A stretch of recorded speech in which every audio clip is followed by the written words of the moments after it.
Olá, a graça e a paz do Senhor Jesus esteja com a sua vida.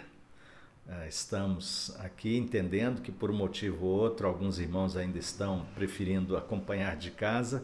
Deus te abençoe.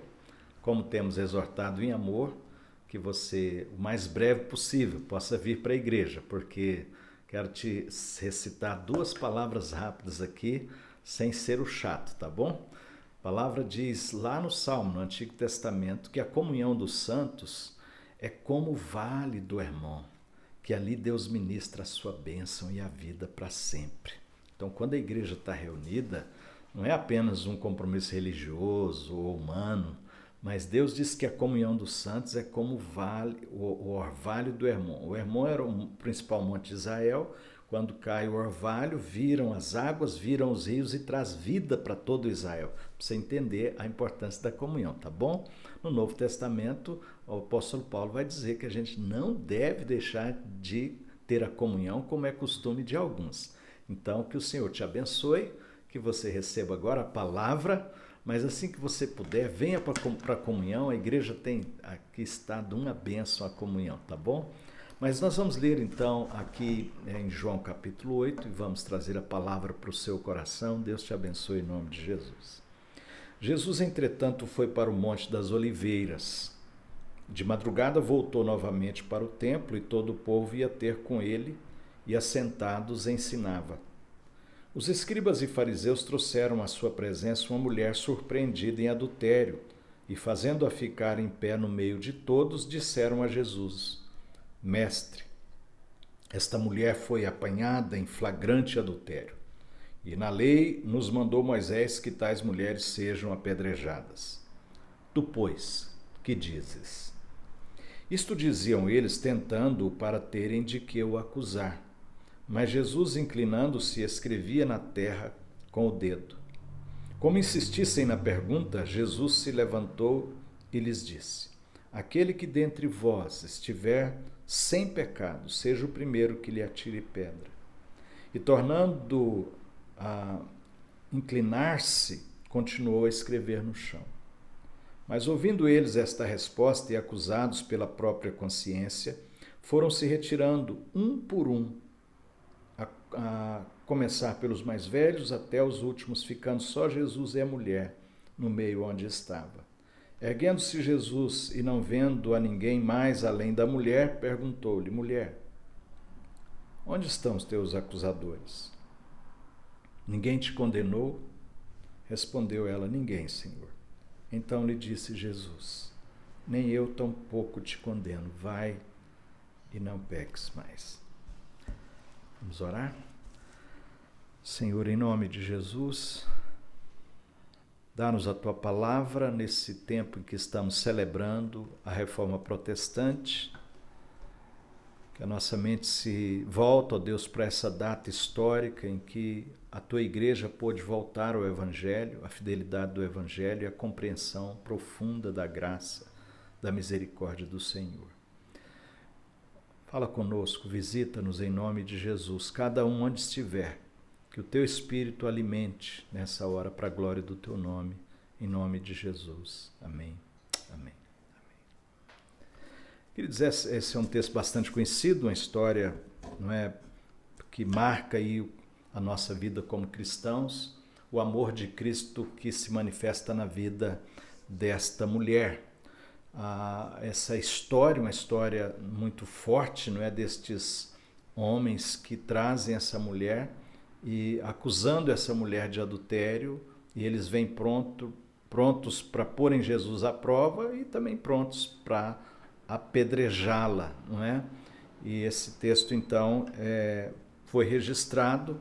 Alguns questionam se seria um texto original, realmente, que João teria escrito, teria sido acrescentado. O fato é que a igreja, no decorrer dos tempos, tem admitido como um texto revelado, inspirado, palavra de Deus, como uma história que tenha de fato acontecido e que tem lições para a nossa existência. Então, queremos falar aí da graça do Evangelho nesse texto, né? Nós olhamos aqui o que é o Evangelho, né? Estamos falando da Reforma Protestante, celebrando aí esses anos, então, do aniversário da Reforma, e nós encontramos o fato de Lutero ter ido lá e publicado as suas 95 teses, principalmente contra aquela ênfase, o ponto central, nevrálgico da situação, aquela questão da cobrança, não é? da venda das indulgências, numa perspectiva de que alguém poderia comprar a salvação. E Lutero, que era um monge, que já conhecia o Evangelho, era professor, na verdade, de Bíblia, mas teve um encontro profundo com Deus e entrou nessa angústia, nessa amargura do que estava acontecendo, e ele então vai e proclama então essas suas 95 teses contra tudo que estava acontecendo da igreja. Lutero não tinha pretensão de criar uma outra igreja, de dividir a igreja. Ele queria que a igreja voltasse para o Evangelho, que a igreja voltasse para o verdadeiro Evangelho. E nós perguntamos, o que é o verdadeiro Evangelho? O que esse texto nos ensina, então, sobre o Evangelho da Graça? Não é? Então, o primeiro aspecto que eu quero ver com você aqui, alguns aspectos que o texto nos mostram o que não é o Evangelho. O que não é o Evangelho. Então, o Evangelho não é hipocrisia. Igrejas, muitas vezes, nós, por sermos pessoas da religião, da fé, das igrejas, somos criticados como pessoas hipócritas. E podemos cair nesse falso evangelho como religião, cair nessa artimanha. Quando você olha, vai visitar a lei, e eles dizem, a lei nos diz, Moisés diz que essa mulher precisa ser apedrejada. Não, não é assim. A questão, a primeira pergunta que a gente faz, não é? Cadê o homem? Cadê o homem? Porque lá na lei fala primeiro do homem adúltero, que se ele então tentasse agredir uma moça virgem e ela estivesse na cidade e ela gritasse, esse homem deveria ser preso e apedrejado. Se ela não gritasse, ela também então seria apedrejada, só se ela não gritasse. Não é? Então, se ela se tornou também uma mulher adúltera.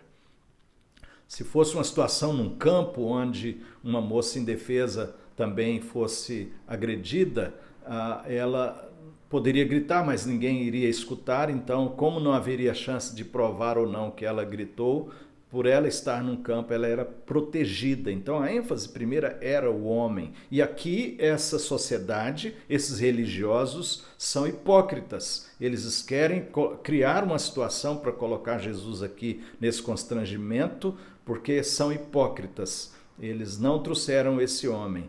Você vai perceber que Jesus nem questiona isso, porque não é o foco, não é o alvo de Cristo que quer apontar, na verdade, não para uma busca de discussão e de ênfase de condenação da lei, mas a trazer essa questão que aí nos chama aí, o segundo ponto aqui, o que não é o Evangelho da Graça.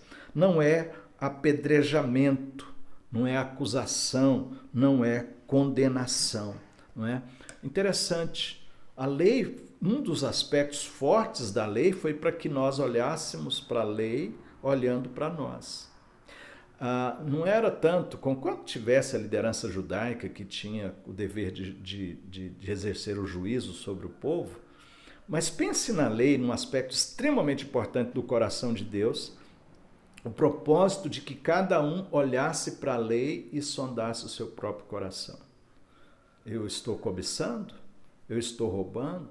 Eu estou matando? Eu estou adulterando?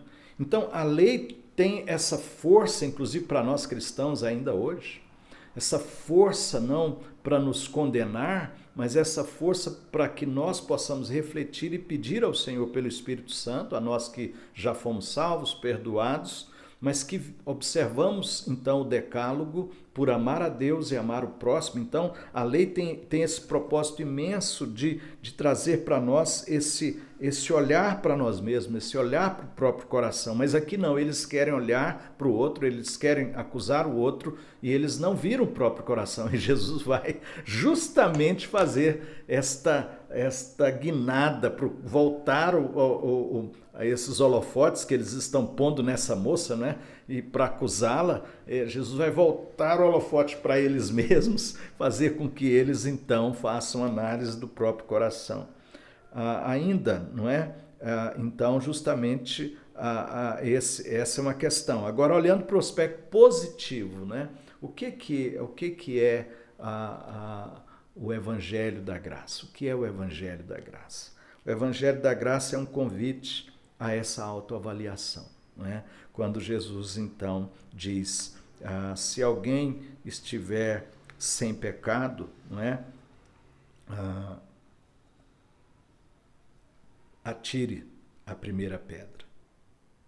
Então, quando o texto diz, como insistissem na pergunta, Jesus se levantou e lhes disse, aquele que dentre vós, versículo 7, estiver sem pecado, seja o primeiro que lhe atire pedra. Jesus, então, volta o holofote para eles, e o Evangelho não tem o propósito de Jesus de acusá-los, porque Jesus não os acusou, mas é esse convite para essa autoanálise. E eles fazem essa autoanálise e eles deixam as pedras e os paus ali no chão, né? Porque, na verdade, esse é o Evangelho, que a cada dia que a gente vem para a igreja, então nós temos um momento de contrição, porque nós queremos entender primeiro o nosso próprio coração, queremos, pelo Evangelho, reconhecer nossos pecados, não ficarmos acusando e destruindo pessoas, mas queremos trazer nosso coração aos pés de Cristo. Porque o Evangelho nos convida a examinar o coração, não para também nos destruirmos, mas para que possamos encontrar o perdão e a graça de Deus. Então, como está o seu coração hoje? Está acusando outras pessoas, quer oprimir outras pessoas? Ou talvez também está cheio de erros, pecados, mas ao invés de confessar, de olhar para Deus, está tentando se destruir. Então o Evangelho nos convida a essa autoanálise para encontrarmos perdão e graça de Deus. O que segue então, né? Justamente, o Evangelho é perdão, o Evangelho é graça. Quando aqui nos diz, tornando a inclinar-se, continuou a escrever no chão. Mas ouvindo eles estas respostas e acusados pela própria consciência, foram se retirando cada um e foram embora, ficando Jesus só com a mulher. Erguendo-se Jesus, não vendo mais a ninguém, então ele perguntou à mulher, mulher, onde estão aqueles teus acusadores? Ninguém te condenou? Respondeu ela, ninguém, Senhor. Nem eu tampouco te condeno, nem eu tampouco te condeno. Essa é a mensagem do Evangelho. Perdão. A graça do perdão. Essa mulher não tem justiça própria. Ela não tem o que apresentar para merecer nada de Deus. Foi isso que Lutero entendeu, queridos. É isso que nós precisamos entender. A graça do Evangelho. Aquilo que reforçamos a cada domingo. Por que precisamos reforçar? Não somos salvos por nossas obras.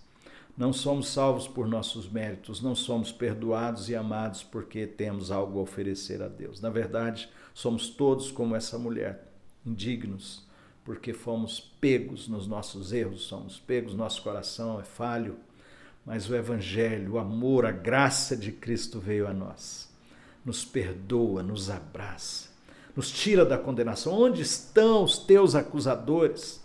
Eu também não te condeno. Foi tirado a condenação sobre nós. Foi tirado toda a condenação. Foi lançada, na verdade, toda a condenação foi lançada sobre o próprio Filho de Deus, o Senhor Jesus.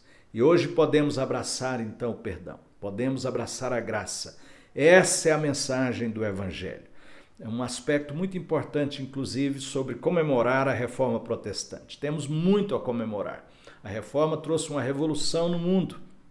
Atingiu várias áreas aí do pensamento, da indústria, da política, vários aspectos a reforma tocou.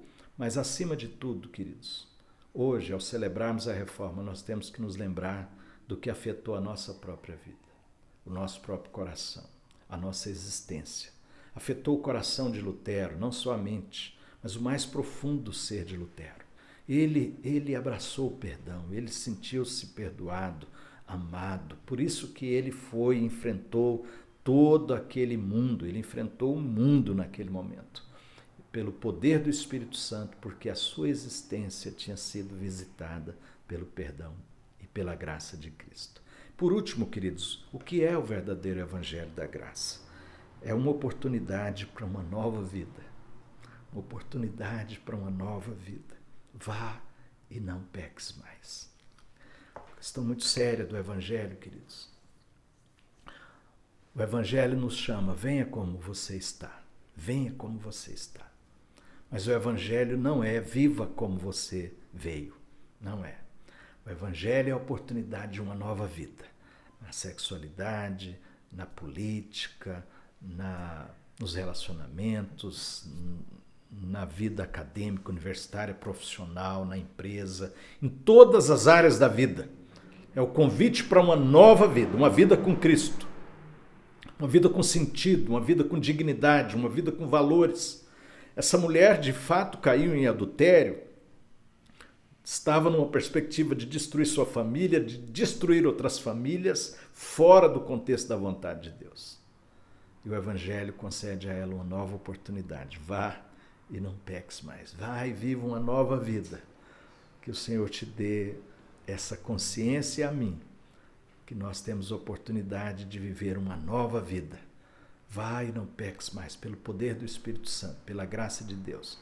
Não é que não pecamos, nós pecamos, falhamos, mas não viver no pecado, não viver uma vida derrotada, não viver uma vida longe, fora dos propósitos de Deus. Que o Senhor te dê um novo coração, que o Senhor te dê uma nova vida, que o Senhor abençoe os seus caminhos, que você possa perguntar onde essa palavra afeta o meu coração. Quais são as respostas que eu preciso de dar diante de Deus, diante desse texto? Eu tenho vivido uma vida hipócrita, falsa, eu julgo os outros, eu acuso os outros, eu estou sempre apontando o dedo para o outro, ou eu tenho capacidade de avaliar meu próprio coração e de perceber a verdade do Evangelho, que perdoa, que salva, que não precisa, queridos, nós não precisamos entrar nessa rota de ódio religioso, político, não precisamos condenar ninguém, nós estamos vivendo um mundo difícil. Nós estamos vivendo pessoas com opções terríveis contra o Evangelho.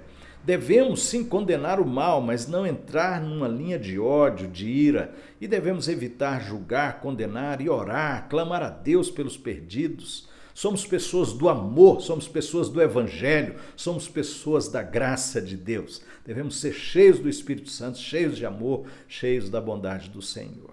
E hoje o Senhor te chama para uma vida nova. Você você veio como você estava, eu mesmo, pastor Eurípides, venho de uma vida que estava completamente longe do Senhor. E tenho lutado para viver essa nova vida. E mais uma vez hoje eu ouço o Senhor me chamando. Vai, não peques mais. Viva uma vida nova, novidade de vida.